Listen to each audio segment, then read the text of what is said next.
Hey, welcome back to Magic Orthodoxy. My name is Lewis LeVal, and this is a magic review.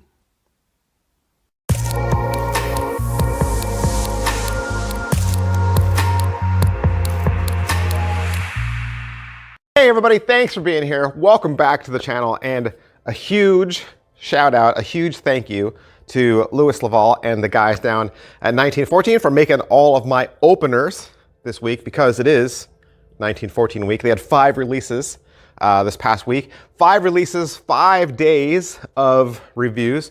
Been doing reviews for them all week long, so if you missed one, make sure you go back and check it out. Plus, you can always go down to their website, which is the1914.com. Today, we're looking at Revelations from Lewis LeVal. What is Revelations? Revelations is a download. It's 1 hour, 35 minutes. I believe it's $27 American, 20 pounds, right?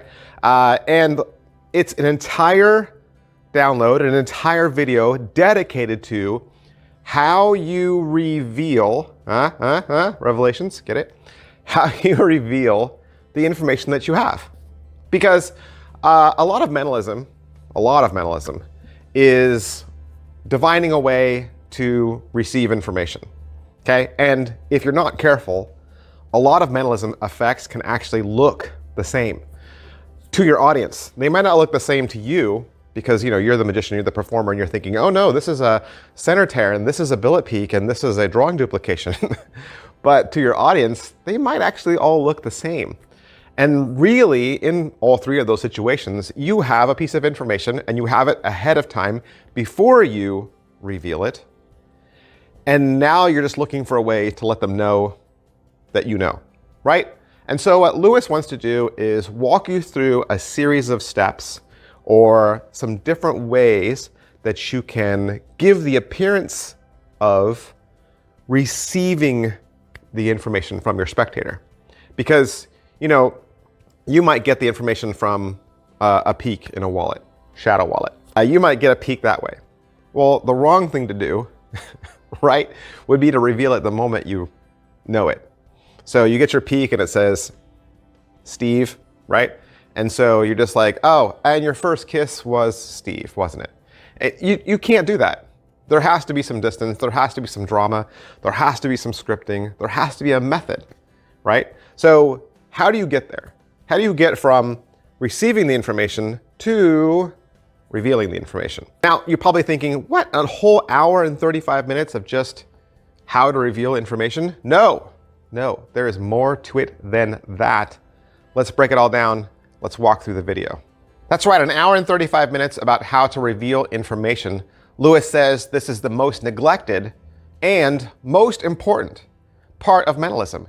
Finding a genuine connection with your audience. What's the overall quality and production value of the video? You got Lewis, he's standing, and the camera will pan in and out. He has a cameraman that moves organically with him.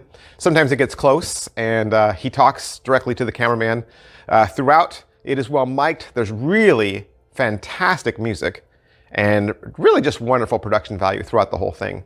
As far as what they're going to teach you, there's an intro, and then he's going to jump right into teaching you his favorite billet peak, which is Acidus Novus from Millard Longman. Now you're going to get everything you need to know about this billet peak, including a full performance at speed with magician commentary and a spectator. After he gives you all of that, he's going to go into the subtleties of a billet peak, including how to do a one-handed billet peak, getting the spectator to write where you want them to, and he's even going to talk about what to do when they don't follow your instructions, either with how they write or how they fold. And all of this is the first 20 minutes. So 20 minutes devoted to just really crafting your billet peak, which I thought was a great way to start this. Then he's going to move into the revelations part of the video. And this is really all just patter and moments. That's what he's doing. He's crafting moments that allow the mind reading to take place. The first one is called Mystic Touch. It's a way for them to actually feel the connection. You know, we have 5 senses, so use those to your advantage, okay? Don't just divine information like there's, cosmic waves emanating from their brain and it's going into your brain. Give the spectator something to actually feel. And they can also give the audience that's watching a verbal clue that they do feel something, okay? So that's a really neat way to create almost like a bit of a dual reality, right? They do feel something, but the audience hears that they feel something, and perhaps that's the connection that you're making. And the great thing about every single one of these ideas that Lewis is going to throw out, he's always going to give you a full performance afterwards. So that this isn't just theory, you're going to see it in practice. So at the end of every single one of these revelations that I'm telling you about, just know that he's going to go into a real situation and show you what that looks like with a spectator. The second one is called third eye. And it's this idea that, we can see even with our eyes closed, that we can be conscious or aware of things going on around us. And let me just say, none of this has to be mysticism, okay? None of this has to be spiritual or religious. We can talk about the concept of a third eye even without believing in it, even without your spectator believing in it. You can talk about just the idea of a heightened sense of awareness, right? Of course. And we can just call it the third eye, right? So I don't want you to think that, oh, well, this only deals with people that have real power, or that people that don't use some sort of clues from their audience members. And granted, I would just say that, Lewis's character is more of a spiritual kind of shaman guru-esque character. And you might be thinking, well, that's not how I do mentalism, right? That's not my character. So I wouldn't talk about a third eye. Perhaps, but you might not call it that. You could call it a heightened sense of awareness. You could call it instinct. Call it what you will. I don't think you're locked in to performing it or naming it the exact same thing Lewis is.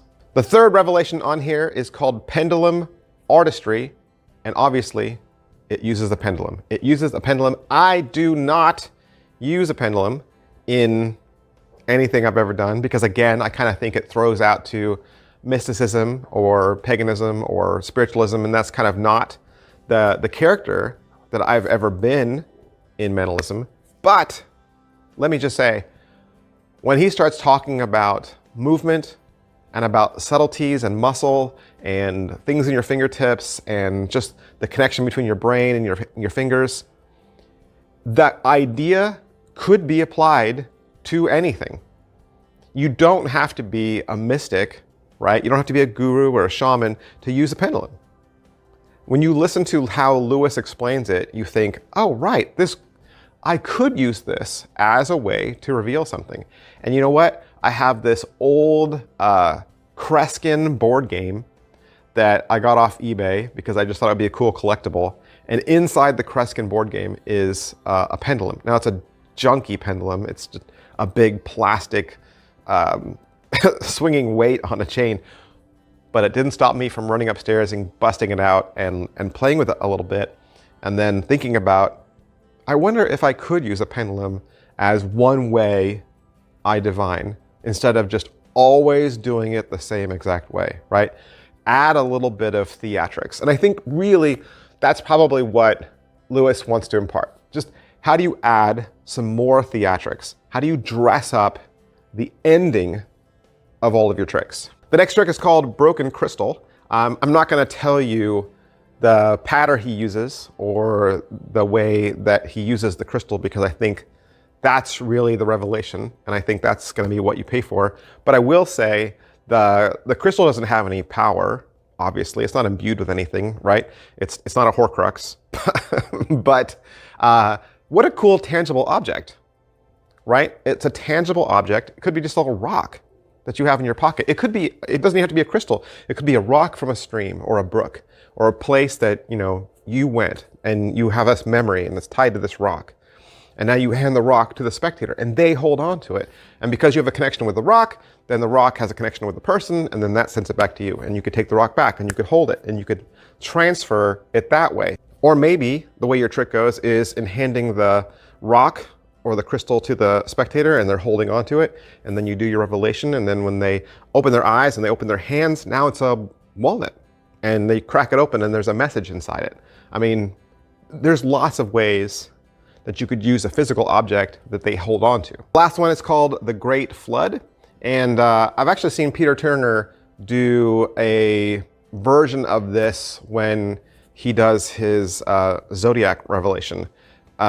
It's this idea that information is coming to you slowly, right? And then you do something to change that process, and then you say, oh, this is working better, and now I'm receiving this great flood of information, right? Now, obviously, that's my shortened version. Lewis is gonna, of course, give you lots more information. You wanna listen to Lewis, not me. And then, of course, there's an outro, there's some closing thoughts. Like I said, an hour and 35 minutes. Pocket space.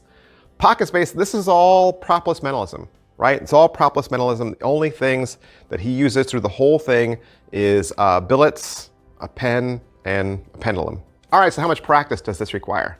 I'm really gonna say that this video is more interesting concepts. And it's not even something I would just say is fine to watch one time through. Even if you watched it one time through taking notes, I would say I would still go back, because I think he's giving out so much information. You're gonna pick up something the second or the third time through, because there's a lot of thought-provoking concepts here. And I think all of it, even like I was saying, sure, you might not use third eye, right? You're like, I'm not gonna use third eye. But there's probably something within third eye that you can adapt, and it's gonna take your routine, your revelations to the next level. So positives, what are the positives? I was really happy that the peak was at the beginning of this. I really liked adding that element to this. So it wasn't just a video of theory, right? I think sometimes people want give me a magic trick, right?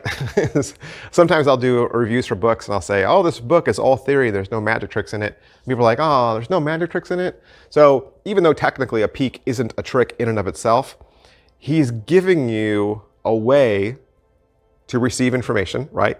And then he's giving you various revelations you could do for that. So technically, he really is giving you magic tricks, because the magic in mentalism is more the revelation process. See, for us as magicians, we think the magic trick is the way we get the information. We say, oh, that magic trick is my wallet peak, right? That magic trick is my center tear. Well, that's how you see it, but that's not how the spectator sees it. They're gonna remember, this is the part where he handed me the crystal. This is the part where he took out the pendulum. This is the part where he held my hands. Okay, they remember all the revelations. That's how they're gonna classify this. So I think positives wise, it was so nice to get a little bit of practice, right? And then just a lot of theory. Negatives, all right, so what are the negatives? You might be bummed. You might be bummed that there is no magic necessarily included, right? You're like, oh, there's no magic. But remember, there is a performance at the end of every single one of the revelations. So those are all tricks. I mean, they are. Even though they're just various ways to reveal information, like I was saying earlier, that's the trick. And remember, the goal of the 1914 is to make you better, right? To make you better.